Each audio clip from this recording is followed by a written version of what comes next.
कई बार हमने देखा है कि डिप्लोमा के फर्स्ट सेमेस्टर के जो स्टूडेंट्स होते हैं अपनी कम्युनिकेशन स्किल के इस सब्जेक्ट को लेकर बहुत बड़ी गलती कर बैठते हैं, जिसकी वजह से उनके एग्जामिनेशन में उनको पासिंग मार्क्स भी नहीं मिल पाता और फिर जाके उन्हें केटी लग जाती है और केटी उन्हें क्या आगे देनी पड़ती है।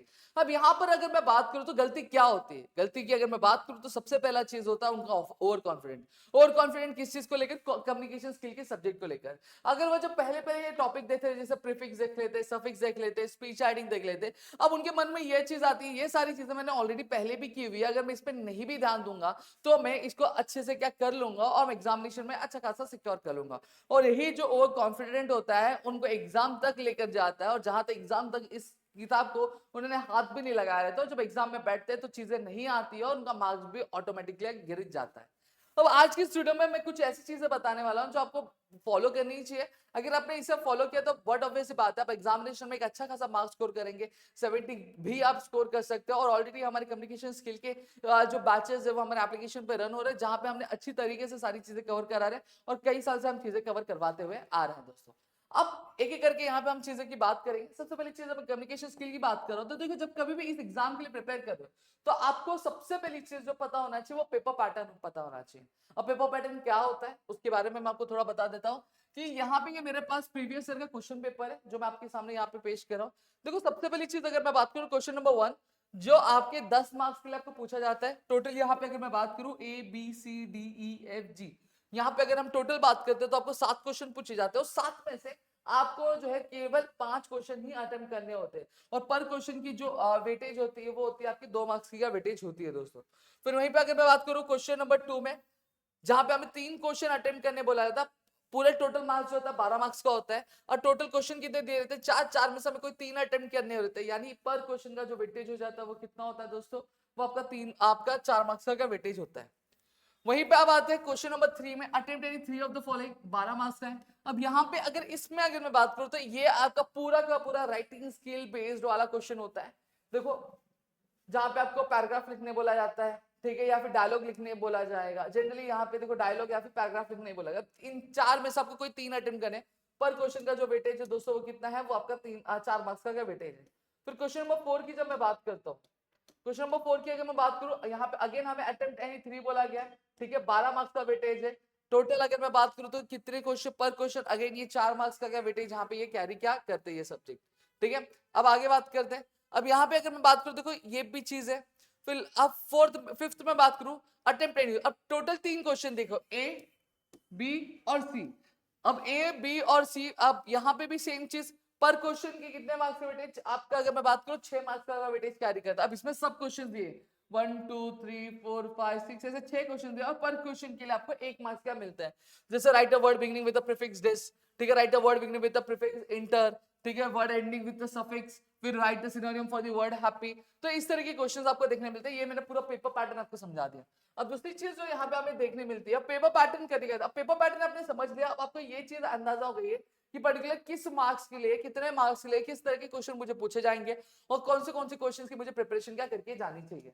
नेक्स्ट आता है वेटेज। अब वेटेज भी आपको पता चला, देखो जब हम एग्जाम के लिए पढ़ते हैं, जब हमारे पास एक अच्छा खासा टाइम होता है तो हम वहां पे क्या करते हैं, हम वहां पे सीक्वेंस वाइज चीजें जाते हैं। लेकिन जब हमारे पास लास्ट मोमेंट बचा होता है, कुछ ही टाइम हमारे पास होता है, तो हम ये गलती कर बैठते हैं कि हम हर एक चैप्टर को इक्वल इंपॉर्टेंस देते हैं, हर एक मॉडल को इक्वल इंपॉर्टेंस देते हैं, जो कि हमें नहीं करना चाहिए। हमें वेटेज के हिसाब से क्या करना चाहिए, हर एक मॉडल को क्या इंपॉर्टेंस क्या देनी चाहिए। अब वेटेज की मैं बात करूं तो अब इंपॉर्टेंस किसको दोगे सबसे ज्यादा, जो जिसका वेटेज सबसे ज्यादा रहेगा एग्जामिनेशन में उसको सबसे ज्यादा इंपॉर्टेंस दोगे। जैसे सबसे पहली चीज बात करूं, वोकैबुलरी 12 मार्क्स के लिए हमें पूछा जाता है।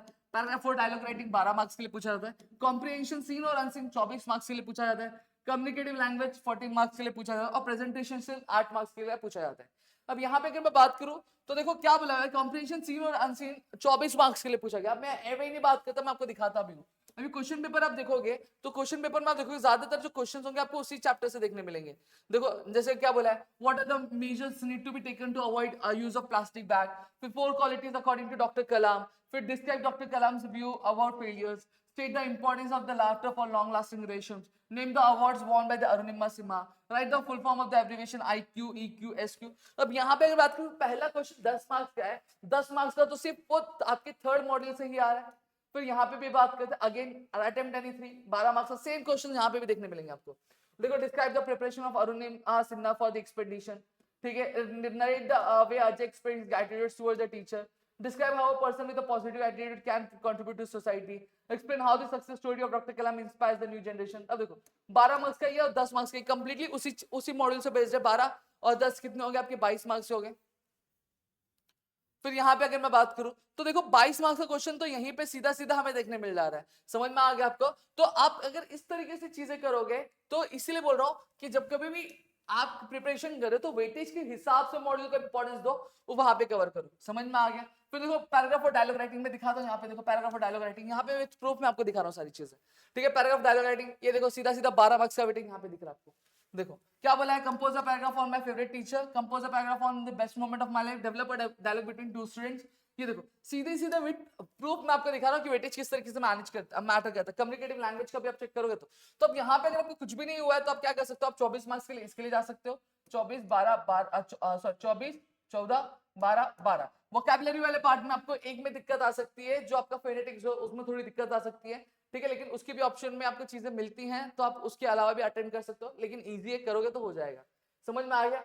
फिर नेक्स्ट चीज होता है, क्या होता है, वेटेज की बात आता है। अब आता है फॉलो ऑल द रूल्स। देखो जब कभी भी हम स्पीच राइटिंग लिखते हैं, डायलॉग राइटिंग लिखते हैं, या फिर अगर मैं बात को पेपर को हम अटेंड करें तो हमें जो रूल्स एंड रेगुलेशंस होते हैं स्पीच का, ठीक है, जैसे सम काइंड ऑफ ये इंग्लिश का ये एक एस्पेक्ट है जहां पर आपको वर्ड लिमिट मेंटेन करके लिखनी पड़ेगी। जैसे अगर 4 मार्क्स का क्वेश्चन है तो 4 मार्क्स के आपको कितना कंटेंट लिखना चाहिए, 6 मार्क्स का क्वेश्चन है तो उसके लिए कितना कंटेंट लिखना है, ना हमें कम लिखना है ना हमें बहुत ज्यादा लिखना चाहिए, क्योंकि यहाँ पे वर्ड लिमिट बहुत ज्यादा मैटर करती है।